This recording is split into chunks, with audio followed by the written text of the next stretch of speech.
Hi, my name is Dahvie Vanity. I am one half of Blood on the Dance Floor, and this is a Rock Forever magazine interview with us.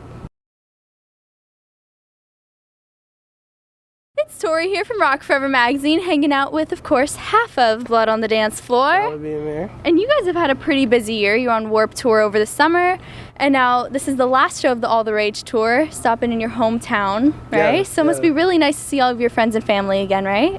Oh, absolutely.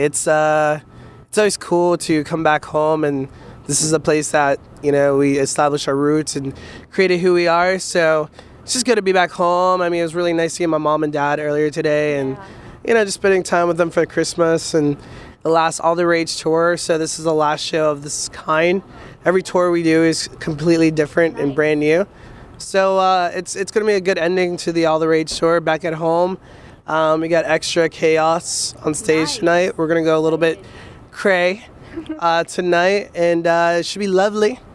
Yeah, and we're very excited. Of course. I saw all of the fans outside. They were so pumped to see you guys. Like, the sound check was going, and everyone outside was, like, peeking in the door. Beautiful fans so on the whole entire planet. Really, so dedicated. Definitely witnessed that. We're so grateful for that. Yeah. Every day I wake up and I thank the Lord for everything that we've gotten. It's just, I don't know, we're very blessed and we're very fortunate to have all the good things that we have. So we're going to continue being what we are and continue spreading our message of love through our music. So sounds like a plan. Sounds like a good time. Yeah, so we're going to start off with something fun. Just finish the sentence. We got 3 for you. So you ready for this? Yeah, go for it. All right. Now, the most played song on my iPod is... Bright Eyes song called... what Bright Eyes song do I like the most? Beginner's Mind. Nice. That's been really like my number one song on tour. The People's Key album in general, that's like my favorite Bright Eyes album, and I've just been listening to that on the road a lot. It's just been kind of really good. Let me just take that off. Maybe that'll make your life a lot easier. But yeah, Bright Eyes, The People's Key is like my all-time favorite album right now. For sure. And so your favorite part of touring is? The best part of touring, I would have to say, is the fans. Just, absolutely. That whole like hour or two of signing autographs and hanging out and seeing their little faces like, oh my God. And it's you're just like, it's just crazy. I never imagined it to get this, like, that wasn't my intention or my plan. So to see it, our fans just light up like Christmas, it's very magical. Speaking of Christmas coming up very soon, very excited for that. Yeah. Now, my favorite song to play live is... Sexting. Nice. People just go ape shit, I'm sure during everyone sexting. knows that song, sings along. Must be a fun time. I dropped the S-bomb. Sorry. My B. All right. Now, your music is very unique, of course. You just mix a lot of different genres. No. Like, you mix a lot of different genres. You got some cool stuff going on. So I'm glad that somebody finally notices that. Yeah. We don't really limit ourselves to creativity. We grew up from very strong pop influences to hip-hop to techno, dance, house, dubstep. I mean, we listen to everything. Yeah, it must have been hard for iTunes to finally have to put you in one category, right? I think electronica fit with us. It really made sense because, electronica is just, as long as it's electronic music, in which, a lot of our stuff is studio produced, and we get in the studio and create it. So, makes sense. The category fits us, excuse me. Yeah. So who would you say are your biggest musical inspirations? Is there any artists in general that you really look up to? Oh, yeah. I'm trying to think. Blink-182 is a huge one for me, personally. I grew up to NoFX. I love them. Yeah. Peaches for the electronic stuff, and Modest Mouse, Bright Eyes. What else? Vocally, my biggest inspiration has been, let's say, like, 9 Inch Nails. Nice. Trent Reznor and all that stuff. So, yeah, influences you never think, that would inspire me. It definitely inspired me. So. I think that's cool, though, that you like so many different artists, you know? I don't really have a limit. Like, I listen to anything from, like, Nicki Minaj to... country music, the band Perry. Nice. So it's like I listen to everything. Music is music. If it's good, I'll listen to it. I like that. It's cool. Now, you guys are so cool to your fans, though. On Twitter, you're always posting like cool quotes and things like that, and always responding to fans. So what message are you guys trying to convey to your fans? In a world full of fear, we still dare you to have courage. I love that. That's the point. That's awesome. You want to give them hope, and I think there's a lot of negativity out there. So we want to be that one positive thought to cleanse people and to give them redemption through thoughts and just to have a good day. And that's why we tweet positive messages, because Absolutely. it just takes that one positive thing to change your whole entire day. And we want to be that change. I love that. That's so cool of you guys. And I think we need more bands out there like that, A lot of my influences came from Bob Marley. Yeah. You know, I was a really big Bob Marley fan, and it's like he wrote a lot of his music to help people. And it's sort of like when Blood on the Dance first started getting, you know, well established, that was kind of our main goal, was to help people, help our fans, give redemption to the people, be the voice of the people, express their thoughts, you know, help them get out of despair. That was our main focus and our main point of our group. That's an awesome goal, and you guys have definitely succeeded in doing so. So, It's so wonderful. props to you. Props to you for being so kind. Kindness is power. Yes. Thank you. Now, you guys have such awesome style. I really have respect for you guys, because there are so many bands that will literally just walk on stage, roll out of bed, and just in a t-shirt, in whatever it is. But you guys really do put in some effort. I mean, this makeup is awesome, and your hair, we got so many tweets to ask them about their hair. So the hair, really, I mean, we used to be hairdressers, so before we did the music thing, that was our main love and focus, and we did that. And then the cosmetic was very Circus Soleil inspired. Nice. You know, we always go to Circus Soleil and get inspired by that. And then, you know, our swagger is just swagger. Yeah, I like animal print. That's like my favorite thing. I'm really 80s glam rock inspired, you know, with a little bit of punk. Yeah. So it's pretty cool. And then I wear the Adidas for originality. For originality over here. With Adidas. And as long as they're red, it works. Dream about sex. Now, okay, so how does your style exactly play a role in the band and like the music and everything like that? How do you think? You know, it's just being yourself. A lot of this group, a lot of our fans are very unique and different and eccentric. So it's all about expressing yourself and being who you are. And it's kind of like why we rock forever, you know. I mean, we're going to continue rocking on. Yeah. And just, you know, this is our swagger, and it's sharper than a dagger. And we just like being ourselves. That's the whole point of our group. Yeah. And things is just to be yourself, and love is universal. So just be you. Yes, be you. Be you. Right there in the screen. That's you. Hold that. Now, you guys were on Warped Tour last year, and announcements are starting. All the bands are being announced. 2012 Warped Tour, Blood on the Dance Floor. All I'm going to say is Kevin Lyman was very receptive to the idea, because we have a new record coming out, so called Evolution. So, who knows? It's a big question mark. He was very receptive to the idea, so. That wasn't a no. It's all, I mean, look, if you guys want us on Warped Tour 2012, email Kevin Lyman. Demand it. He listens to every little email. So whatever you guys do, find his email. You can Google it. There you go.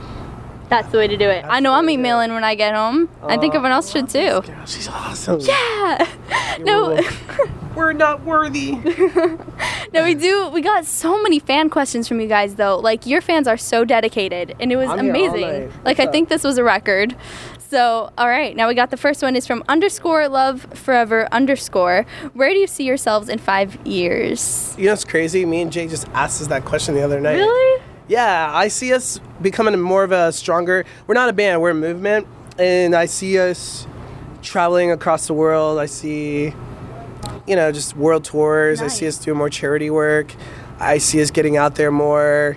Just bigger shows, bigger. I can see us in arenas and doing just bigger things. Cool stuff in arenas. I could see like flying and like crazy stuff. We're talking about like me coming down on the moon, like just like a big ass moon on stage, and I'm just like on top of the moon, like, you know, like the DreamWorks little guy with a little fish hook. That is a vision. Yeah, we want to do like a movie tour where we just take like best scenes of every movie that we love and we reenact it on stage. I would love to see that. That'd be so cool. Tour. Oh, so, I got that. Me surpassing the ordinary. Well, speaking of world tour, is there anywhere specific that you would like to visit? Like Japan. I really want to go to Japan so bad. And their style would fit in perfectly with you. That's a lot. That'd be so cool. You know, honestly, that's where I got a lot of my influences. Bands like Darren Gray and, you know, the Harajuku district and, you know, Japanese street fashion. That's for sure. You know, Gothica Lolita. That's always been my thing. So I've always been attracted to that. So the day you come back from Japan, I can't wait to see what you're wearing. I'm gonna have a whole new wardrobe. You know what I mean? I'm gonna go there like shop till I drop. For sure. Ain't gonna end. And now we got another fan question here from Jacob Jones, and he wants to know, what keeps you motivated? The fans. fans. Absolutely. As long as we're saving lives and people are into us, and I think that it's all the positive tweets that we get. You know, people are like, I had a shitty day and your music really lifted me up and got me out of my depression. And as long as we continue giving hope and being there for people, we'll never stop what we're doing. I never stop. I've been working 5 years straight doing this group. Yeah. And I'm probably going to do another 5, 10, 20 years. I'm not going to stop until I'm dead. So yeah. I guess when you're doing what you love, you don't really need a break, right? I'll sleep when I'm dead. I mean, I really love this band. I'm very passionate about the group. And I will continue giving my life to doing this. I love giving. I'm a giver. All right. Now we got another fan question here from Jordan_Meyer. And he wants to know, how do you get your hair to look so amazing? Hairdresser over here. All right. Got any tips for people here? You know what you could do? You can go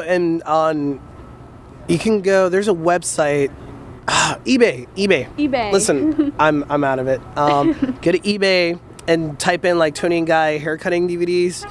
Literally, their DVDs are the best. You can actually learn European, UK, hairstyling techniques, and that's kind of how I did it. I go on eBay, buy the DVDs. I learn all these brand new British haircuts, and I use Tony and Guy hair products, and I put some extensions in the back of my hair, and that's the secret of it. Really, it's not rocket surgery. I mean, really though, we got so many questions. People like, tell Dahvie we love his hair. How do I do my hair like him? That's the secret. Go to Tony and Guy and get their hair cutting DVDs and their products, and it works really good. I mean, I'm actually coming out with a new hairline. Really? Soon. Yeah, specifically for people with very alternative style hairdos and haircuts and stuff like that. So I'm going to be coming out with that. So be on the lookout. It's going to be really cool. Yeah, be looking out for that. It's going to be a hair savior. Yes. Then we got 2 more fan questions here from Melissa. She wanted to know, what was your favorite music video to film and why? Bewitch. That was my absolute favorite because it was the first music video we had an artistic direction for. Yeah. Like, we wrote the script for the video with Pat Fogarty, and he directed a lot of the Black Veil Brides music videos. So we loved his work, and he has a golden touch. Every video he does gets 1 million views. Like really? 1 million views. It's insane. And we just wanted to work with him, and we knew that working with Pat, he'd take us to the next level. And for sure. Bewitch already has like 2 million views, so it's astonishing. The magic touch has worked. Magic touch. And he's shooting our next video for 2012 called Frankenstein and the Bride. Nice. And we're actually going to be doing a monster version of Romeo and Juliet. That's going to be so cool. We're all going to you're going to have the mummy, the Wolfman. I'm going to be dressed up like Frankenstein. The ex-girlfriend that I wrote Bewitched about, she's going to be playing the Bride of Frankenstein. Nice. So it's kind of cool. Like, you're going to start seeing a lot of the original influences of really powerful songs. Yeah. The people that played a role in it actually start coming out on this next record. So it's kind of like a story. It's like Johnny Cash and June, that love story. It's cool. Like, now I'm working with my first true love, and it's really cool. We've been really making some magical stuff together. And I really love music videos where it has a story. It's not just someone sitting on a couch just chilling. And what better love story is than Romeo and Juliet? Absolutely. But like monster version. That's gonna be sick. That's gonna be so cool. Can't wait to see that. Yeah, I'm actually I'm doing a lot of the art direction. We're gonna be filming inside of a beach, or inside of a beach. I was gonna say inside the beach. Outside of the beach. Excuse me. We're gonna be outside on the beach, and we're gonna be inside of a church, and we're gonna be it's really cool. It's gonna have stained glass windows and a room of 100 candles. And it's really cool to see you guys so creatively into everything that you're doing. We control all of our creative aspect of our group, and really cool. We love being artists. That's creating things is what sets us free. Nice. Now we got one more fan question from Patrick, and he has, what advice... From SpongeBob SquarePants? Yes, SpongeBob's friend Patrick. And he wanted to know, what advice do you have for future musicians? Always have faith in your dreams. I think the craziest thing is a lot of people doubt you. Like, all my life, my mom would always say, you can't sing, or everybody would be in other bands would be like, dude, you can't do it. No matter what people tell you, always have faith in your dreams. I know that sounds, like a Disney special, but honestly, it truly works. I mean, if you can visualize your future, just picture yourself holding that guitar, playing your heart out in front of thousands of people, and just the energy you feel back from them. Just picture yourself and take a little picture or something of your favorite rock star or whatever, put it on your wall, create a wall called the dream wall. Put all your goals on there. Look at it every day. Feel your goals, and just be grateful and appreciate every little thing in your life. Just say thank you for the shoes that I have. Thank you for my mom and my dad. Thank you for the clothes on my back. Thank you for the love that I have. Just appreciate every little single thing in your life, and your dreams will become possible. I used to never appreciate the little things, and my life literally was just me doing hair from house to house, and I wasn't really going anywhere. And then one day I turned out all around. I started thinking positively, and I was appreciating every little thing in my life. I was grateful. Gratitude is the attitude. So whatever you do, just continue to believe in your dreams, and they will come true. I promise you, they will. That is by far the best advice I've ever heard. What you make. So awesome. Love Patrick. takes courage, Yeah, for sure. And now we got plans for 2012. You have a new album coming out, which is We're gonna take over so 2012. exciting. As a 2012 is year of on the new dance blood. floor. Year of new blood. New everything, music videos. We're doing a world tour. We're going to Japan, Australia, UK, maybe on the Warped Tour. Maybe. Who knows? I mean, this is going to be our year. The music that we're creating is I'm so excited. It's the best we've ever done. We've outdid ourselves on this new record. So I put a lot of my heart and soul into, making this record really, really awesome for the fans. It's actually about the law of attraction. Yes. The law of love from a lot of the teachings of The Secret. Mm-hmm. So a lot of the philosophy from all the great philosophers are going to be in this record, and it's actually going to help give people hope and to do really good things in their lives. And we're actually having a lady, like a great philosopher, come in the studio and record some things. And every 3 or 4 songs, there's going to be like a really cool speech in there about the law of love. And there's all like 4 or 5 different ranges of the law of love. And that's basically going to really help inspire people and give them hope. For sure. And that's the goal. Yeah, that's our message. the word. Love is our message. Sure, cannot wait to hear that. Love is unity, hate is division. Absolutely. Hallelujah. And so you are also releasing a new song, though, on Christmas, I believe? Yes. It's New Year's. It got New pushed Year's, back. New Year's. iTunes is closing on Christmas. So the release date got back to New Year's Day. Okay. And the song's called Anyone Down, and it's about revenge porn. And we kind of thought of the idea back in October. And no one's really done it yet, but then there was this one band that did it. But we wrote a completely different song. So it's actually about if somebody cheated on you, what better way to get revenge than to post their tits on the internet? Well, that'll be interesting to hear. Can't wait for that. That's cool. It's on caused New a lot Year's. of controversy, and we love controversy. Yeah. So we're just going to really piss off a lot of parents with that song. All right. Sounds like a plan. And so for anyone who does not know Blood on the Dance Floor, where can they check out your music? iTunes.com/Blood on the Dance Floor, Facebook.com/officialBOTDF, and our Twitter is Twitter.com/BOTDF Music. For more news and info, check our Facebook and our Twitter. We update it every single day, and forever rocking out. I like that pun right there. That was good. Yeah, you like that? Yeah, well, thank you so much for hanging out. It was very fun. Wings. And to everyone You give me watching, wings. Red Bull, I'm gonna fly. gonna fly. Flying away.